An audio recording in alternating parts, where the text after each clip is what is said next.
ఏంటో చక్కగా మోరు బొమ్మలాంటి పిల్లని కట్టుకున్నాడు, బిడ్డ పాపలతో సల్లగుంటాడు అని సంబరపడ్డాను.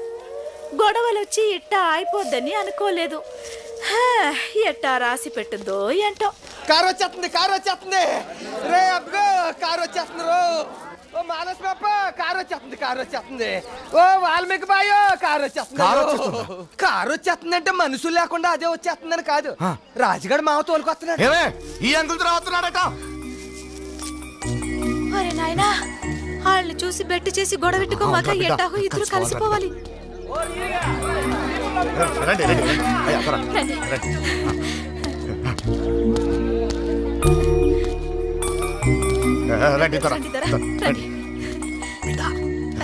దొరా కొంచెం పుట్టతేనే గాని ముంచికాయ గాని. నాకు మీరేమి ఇవ్వక్కర్లేదు.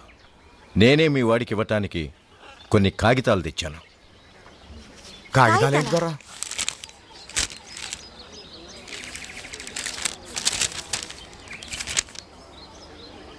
ఏంటివి? డైవర్స్ పేపర్స్ అంటే విడాకుల పత్రాలు. దొరా దొరా ఈ విడాకులు ఎందుకు దొరా? నీ కొడుకు నుంచి నా కూతురు విడిపోవటానికి. ఇక మీ వాడితో తను కాపురం చేయదట, వెంటనే విడాకులు కావాలంటోంది. అదేంటి దొరా, చిన్నపిల్ల ఏదో ఆవేశంలో తొందరపడి ఇడాకులు అనొచ్చు, అది తప్పని మీరు చెప్పాలా? అవును దొరా దొరా దొరా ఈ పని మనకు వద్దు దొరా. వాళ్ళిద్దరు ఇడిపోకుండా చూసి కలపాల్సిన పెద్దోళ్ళు మనమే. అందుకే మనమే ఏదైనా నచ్చ చెప్పినా తను వినేట్లేదు. మనిషి మీద అసహ్యం కలిగి మనసు విరిగిపోయాక కాపురం చేయలేనని ఖచ్చితంగా చెప్పేసింది. ఆ మాట తనే అందా? అవును, అంతేకాదు జీవితంలో ఇక నీ మొహం చూడనుంది. మనసు కుదుటపడ్డాక మరెవరినైనా పెళ్లి చేసుకుని ఈ దేశమే వదిలి వెళ్ళిపోతానంది. జరిగిన దానికి నాలాగే తను కూడా బాధపడుతోంది. అన్నీ మర్చిపోయి వచ్చి కలుస్తున్నాను అనుకున్నాను, కానీ నా మొహం చూడడమే ఇష్టం లేదనుకుంటే విడిపోవటమే మంచిది. అలానే ఇందులో రాస్తుంది, సంతకం పెట్టు. బిడ్డా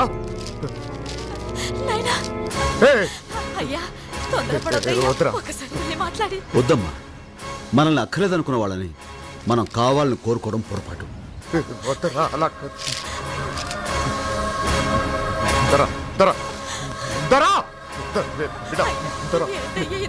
బాధపడకమ్మా.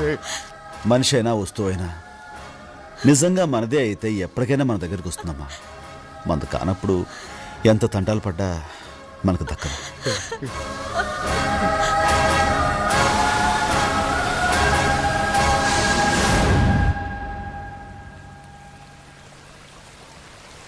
రాజన్న, నిజంగా మీ ఇద్దరు మహబ్బత్ షాదీ విడిపోవటం చూస్తుంటే ఏదో పెద్ద కథలా అనిపిస్తుంది. కొండవాగు లాంటి నువ్వు, ఎండి మొబ్బు లాంటి ఆ అమ్మ ఇట్ట ఇడిపోయి బతకడం చాలా దురదృష్టం రాజన్న. ఎప్పటికైనా మీ ఇద్దరు కలుసుకుని తీరుతారు. నా పందెం. అవునవును, కలుసుకుని తీరుతారు. ఓడిపోయే పందాలు కాయకుండా ఉంటేనే మంచి సూరన్న.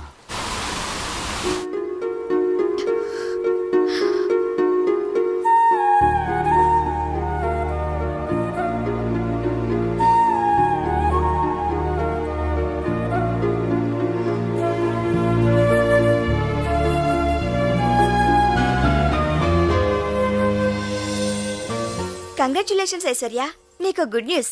నువ్వు తల్లివి కాబోతున్నావు.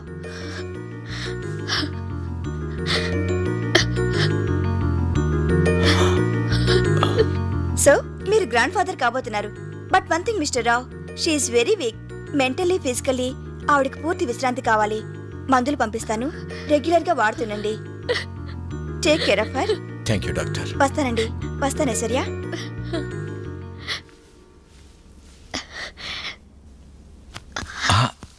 డాడీ. ఏంటమ్మా? నేను తనని కలుసుకోవడానికి గూడానికి వెళ్తాను డాడీ. అదేంటమ్మా, ఒక పక్క డాక్టర్ నిన్ను కదలకూడదని చెప్తుంటే జర్నీ కష్టమైన ఆ అడవికి వెళ్తానంటున్నావు. కానీ డాడీ, ఈ గుడ్ న్యూస్ తనకి. డోంట్ వరీ, నేనే వెళ్ళి చెప్పి తన్ని తీసుకొస్తానమ్మా. డాడీ. అవునమ్మా, జరిగిన గొడవ కారణం నేనే గనుక నేనే వెళ్తాను. నా పొరపాటుకు మన్నించమని అడుగుతాను. అతన్ని ఎలాగైనా తీసుకొస్తాను. మీ ఇద్దరూ కలిసి ఉండటం కంటే కావాల్సిందేముందమ్మా నాకు? Thank you daddy. నేను ప్రెగ్నెంట్ అనే విషయం తెలిస్తే చాలు తన కోపం మర్చిపోయి పరిగెత్తుకుని వస్తాడు. తనకు పిల్లలంటే ప్రాణం డాడీ. నువ్వు వెంటనే బయలుదేరు. ఇప్పుడే బయలుదేరుతానమ్మా. ఏంటి నాన్న నువ్వు అనేది? అవునమ్మా, విడాకులు కావాలన్నాడు. నీతో కలిసి కాపురం చేయలేనన్నాడు. జీవితంలో ఇక నీ మొహం కూడా తను చూడనన్నాడు.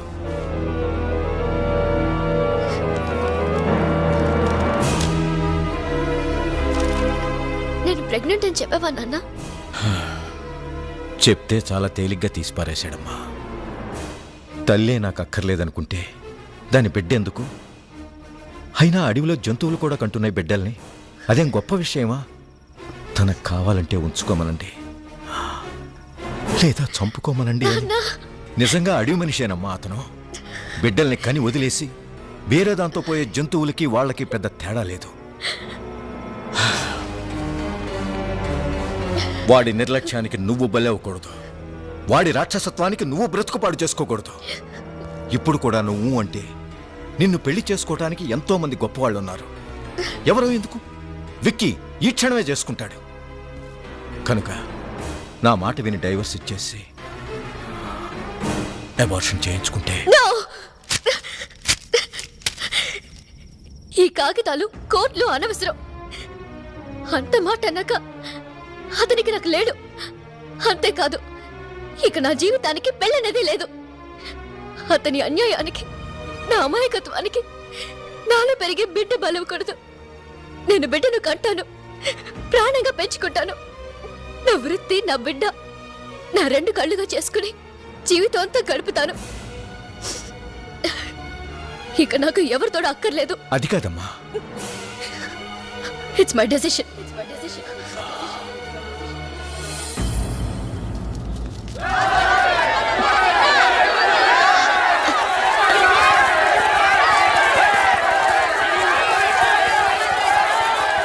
ఏంటి గొడవ? ఏం జరిగింది? శివంగి సావటానికి ఎట్టో దూకేసిందమ్మా. ఏంటి?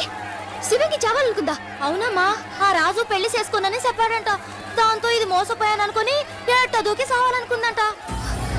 ఎన్ని ఆడ బ్రతుకులకి అన్యాయం చేస్తావు రాజు. ఇక నీ విషయంలో ఊరుకోకూడదు.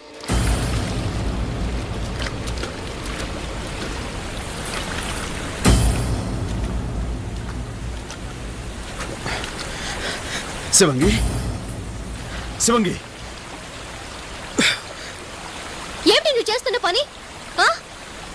ఈ అమాయకురాల్ని ఆత్మహత్య చేసుకునే స్థితికి తీసుకొచ్చిన నువ్వు మనిషివేనా? చెయ్యాల్సింది చేసి ఇప్పుడు మంచివాడిలాగా, మహానుభావుడిలాగా దాన్ని బతికించాలని చూస్తున్నావా? ప్రేమ, పెళ్లి అని కబుర్లు చెప్పి ఎంతమందికి అన్యాయం చేయాలని చూస్తావు? శివంగి, శివంగి, ఎందుకు ఇలా చేసావు? అమ్మగారు, నీకు అన్యాయం చేసిన ఇతన్ని వదిలిపెట్టేది లేదు. ఇతని చేత నీ మెళ్ళో తాళి నేను కట్టిస్తాను. రాసి చేత నాకు తాళి కట్టిస్తారా? చాలా తప్పమ్మ గారు. అదేంటి శివంగి, నిన్ను చేసుకుంటానని మోసం చేసింది ఈ రాజు కాదమ్మా. మరి రాజు రాజు అని చెప్పా? వాడు పోతురాజు. పోతురాజు?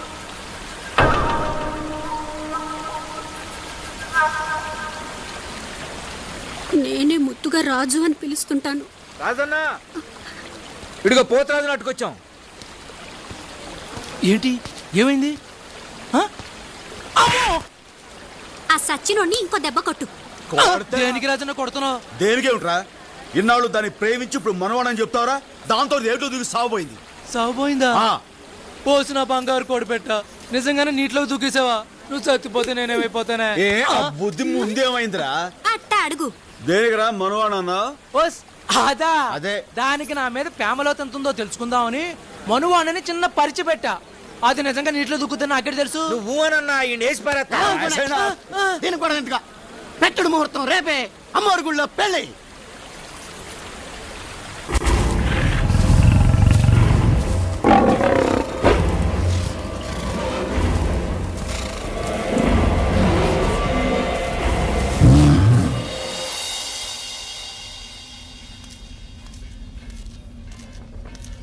అమ్మా, పోస్ట్ అమ్మా. Thank you.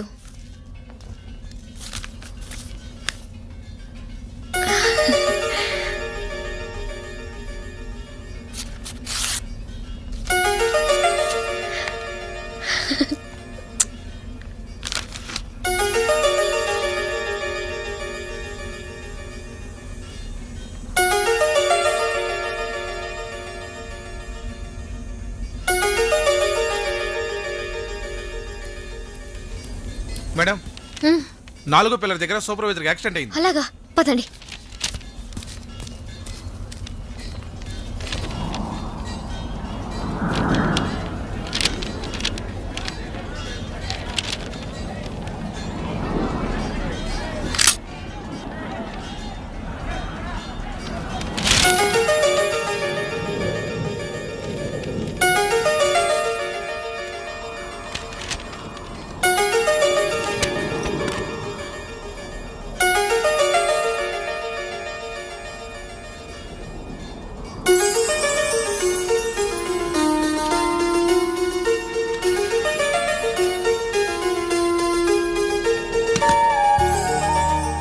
మేడం నమస్తే. మీకు లెటర్ రాయడానికి కారణం మీ పాప.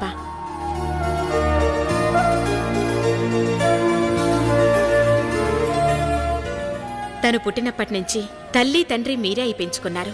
వర్క్ మీద వెళుతూ నా మీద నమ్మకంతో నాకు పాపనప్పగించారు. నాన్న లేక అమ్మ దూరంగా ఉండడంతో పాప దిగులుతో మారం చేస్తోంది. మాలాంటి ఆయాలు ఎంతమందున్నా అమ్మ గుర్తుకు రావడం సహజం కదా మేడం. అందుకే మీరు చాలాసార్లు వద్దని చెప్పినా తప్పని పరిస్థితుల్లో నేను 17న గురువారం పాపతో అక్కడికి వస్తున్నాను. అంటే ఇవాళే పాప ఐశ్వర్య పరాయి వాళ్ళ లెటర్ చదవటం సభ్యత సంస్కారం కాదని తెలీదా? ఐశ్వర్య అయినా ఇక్కడుండే అడవి మనుషులకి ఆ జ్ఞానం ఉంటుందనుకోవటం నా పొరపాటు. సారీ కానీ